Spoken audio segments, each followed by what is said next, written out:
everyone! I'm here today with my May wrap-up. I had 8 books on my May TBR and I'm just looking at my thing where I put everything in related to my videos, and so I completed 5 of the books, and I think I started 1 or 2 which wasn't originally on my TBR. So I did pretty well. Let's get into the books that I read in May. The first book that I finished in May was the 5th book from the series about the Magical Academy by Milena Zawojcinskaya, which I've been reading, and it is a series in Russian. That is the last book from the series. I've never really explained it to you what the series is about. Basically, in this book there are some people, and not only people, who can travel from one book to another one. They jump uncontrollably sometimes and stuff like that. And so this Magical Academy is for those people. And in this academy they also learn a bunch of different things, different magical things, a bit like Harry Potter as well. This book is full of humor. The main character is really brave and funny. She would always do some strange, funny things. I really enjoy the series. My favorite book from the series was the first one. I gave that book 5 stars, but the rest of the series were not as good as the first one. But this one I gave 4 stars too. I think it was a very good conclusion to the series. I'm a bit sad that the series is over, but I think I will be happy to reread it at some point. So yeah, this series feels like there's just a bunch of different things that the author just decided to put all the things that she likes in fantasy books. She decided to just put them all together, which is not a bad thing, but it's not a perfect book, but I still really like the series. It's so much fun reading them, so yeah. Another book that I read, I borrowed it from the library, that was The Night Circus by Erin Morgenstern. I gave that book 3 stars. I don't know why, I didn't find it fantastic as many other people do. I understand though why people love this book so much.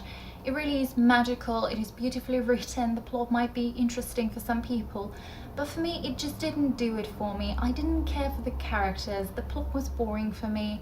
I just wanted this book to be over. Sometimes I liked the magical elements in the book, and some things that would happen, it would be enough for me to be interested in the book, to finish it.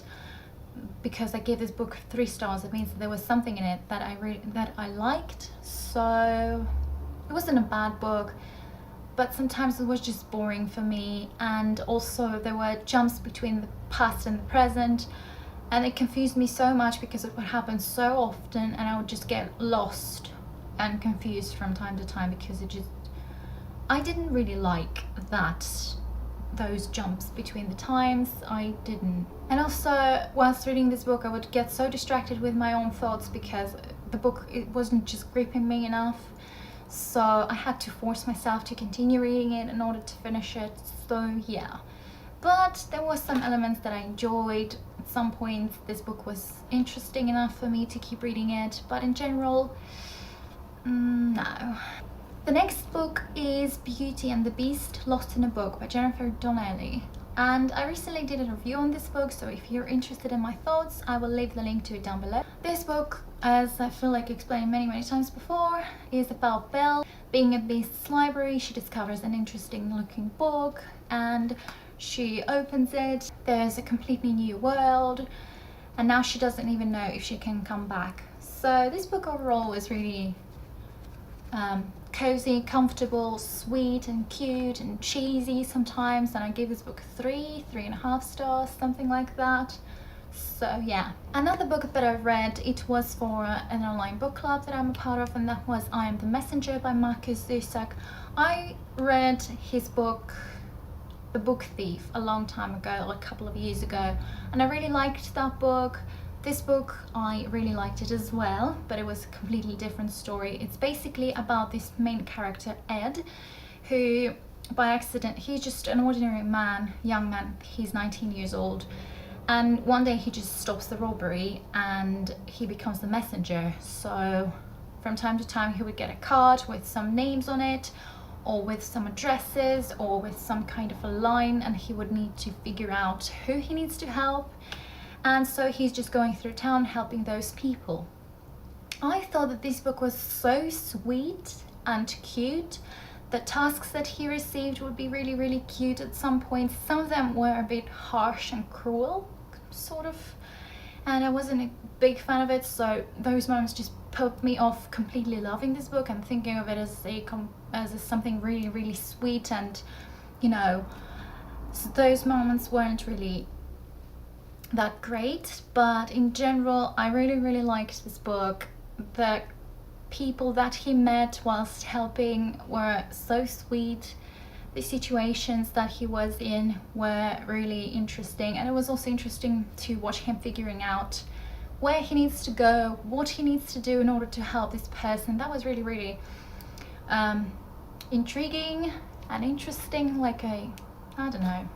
So I might do a review on this book.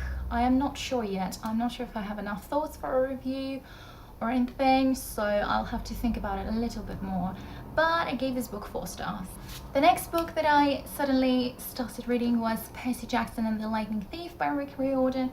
If you saw my book haul, you would see that I bought a whole series for £10, and I immediately wanted to go straight into the first book, and I really, really enjoyed it. I know that I'm very late for this because many people already read the series and loved them. Some people didn't really care for it, but I gave this book 4 stars. I thought it was unique because it's based on Greek mythology, which I know nothing about, but I think after reading this book I know a bit more about Greek mythology now, so that was quite interesting. And also the plot of this book is really interesting. I don't even know what genre it is, to be completely honest. I don't know how to explain it, the genre, or I don't know, but the thing is that I want to continue on with the series. I think tells you that I liked it. I liked the main characters in this book. I liked the whole book, and when I needed to put it down, I wanted to go back straight into it.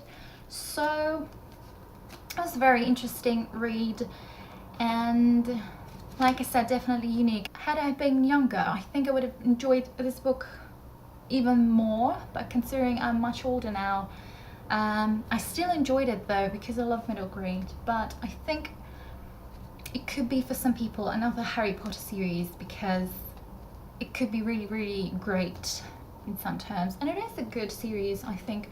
Very enjoyable book. And the very last book that I read, it was The House of Secrets by Chris Columbus and Ned Vizzini. I just finished this book today on the 31st of May, and just after finishing it I decided to film my wrap up. So this book was on my TBR pile as all of the others except for Percy Jackson, but I was really, really looking forward to reading it because I thought it would be really, really cute as well, many adventures and stuff, because it's another middle grade story. But I was disappointed. It was boring. I would be reading it and I would be distracted with my own thoughts or just start doing something else because it wasn't interesting enough for me. I didn't care for the characters at all. Some of the things that they did or what they thought were a bit stupid. I guess that's realistic because they are children and that's probably how they think and stuff like that, but they weren't likable characters in my mind at least. And yeah, so the plot felt like it wasn't really structured. It was just a bunch of different things that would happen one by one, and it just came to an end in the end, and that's it. So I didn't find anything particularly interesting. Although saying that, I gave this book 3 stars because in general the concept was really interesting, and sometimes the book was interesting enough for me to keep reading. So yeah, some of the aspects were interesting in this book, but in general it wasn't enough for me. And I think there are more books from this series, but I'm definitely not going to continue on with it. And I think it ended in a way that I am satisfied with the ending. I don't even need to know what's going to happen next, because there is one thing at the very end of the book that gives you an idea of what's going to happen in the next books. But I think that you can just read it as a standalone, and if you just don't care for the rest of it, you're satisfied with the first book anyway. those were all of the books that I finished in May, but I also started reading another book and I'm still currently reading it, and that is Harry Potter and the Deathly Hallows by J.K. Rowling. That is a reread for me, and I haven't reread the 7th book for at least 4 or 5 years, so it feels like I'm reading it for the first time again, and I'm so enjoying it. Whenever I put it down, I want to go straight back into it because it is so good and so interesting. Definitely tonight I'm going to continue reading it. So yeah, I'm only on page 196, but yeah, so loving it again. So those were all of my thoughts on the books that I read this month, and if you have read any of them or planning to read them in the future, please let me know. I would be interested. And please also let me know in the comments down below what was your favorite book of the month. Thank you for watching. Bye!